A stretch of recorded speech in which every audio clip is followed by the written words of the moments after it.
We have so much inspiration these days that we could literally scroll forever. But when it comes to actually implementing any of these ideas, it rarely ever gets done. As soon as we want to update or make over our home, we go straight to sites like Pinterest, where we should actually be doing this instead. This is a method that interior designers get taught to speak to clients, to find out what is most important to them and what will make a meaningful difference in their day-to-day life.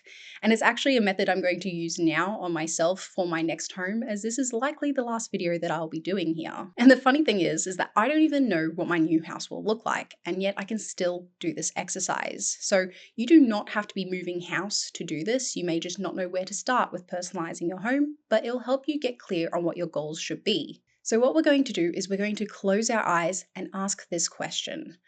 On an ideal day, what would my perfect morning look like?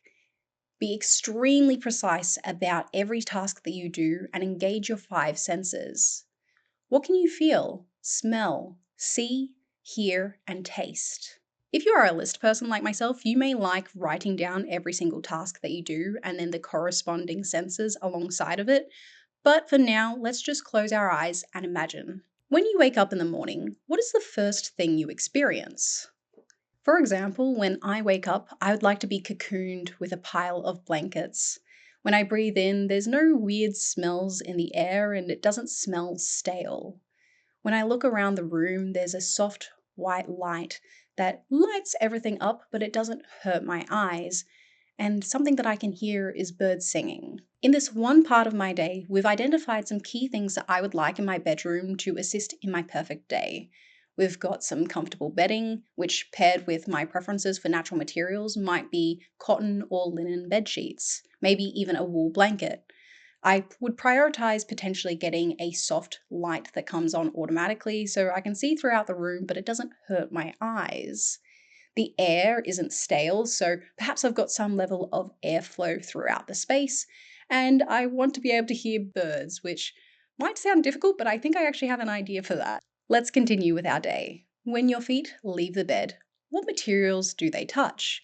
Is it cool and firm, or is it fuzzy? When you head to the bathroom, what do you do in there? Is the bright white light beneficial and helps you wake up for the day, or does it really annoy you? When you wash your face, are you blindly looking for your face towel, or is it right next to you? Making your way to the kitchen, is there anything that makes you smile?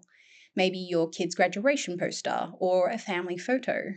Is there anything in the way that you have to maneuver around, or is it a straight shot to the kitchen? In the kitchen, what is the first thing that you do?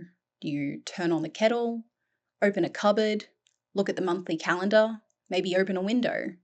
Is the kettle in a convenient position? What does the cupboard handle feel like? And how does making breakfast go? Do you whip up some cereal quickly and make your way to the dining room table, or do you take your time to make some scrambled eggs? Are there sounds in the kitchen that you enjoy or bother you?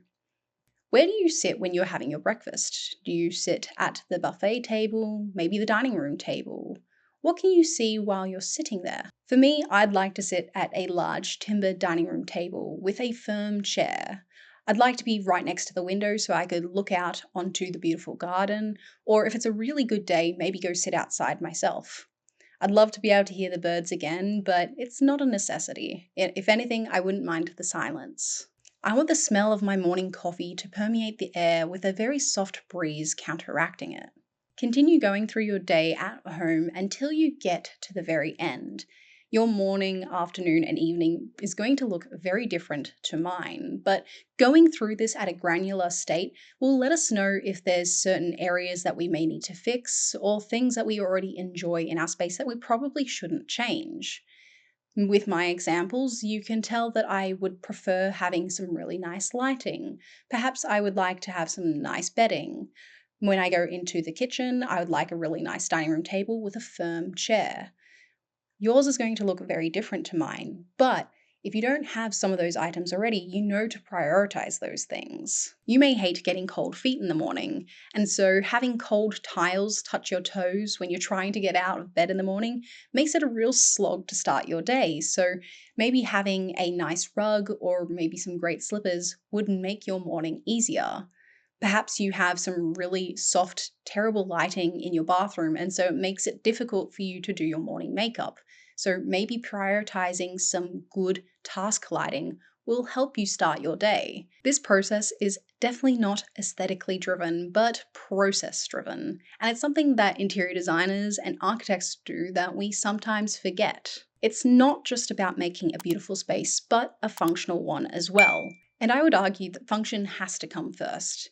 You may have an aesthetically, visually perfect living room, but if every morning you hit your toe on the sofa, is it really worth it? I think your toe would say otherwise. Now that we have a list of the things that we should prioritize, whether that be bedding, lighting, or just knocking down a wall so then we can have a view to the garden, the next step is to obviously get these items. And before you go onto Wayfair or Target or your favorite home decor's website, I'd highly suggest you check out this video next so we can make a personal and functional space. I'll see you guys on the next design adventure.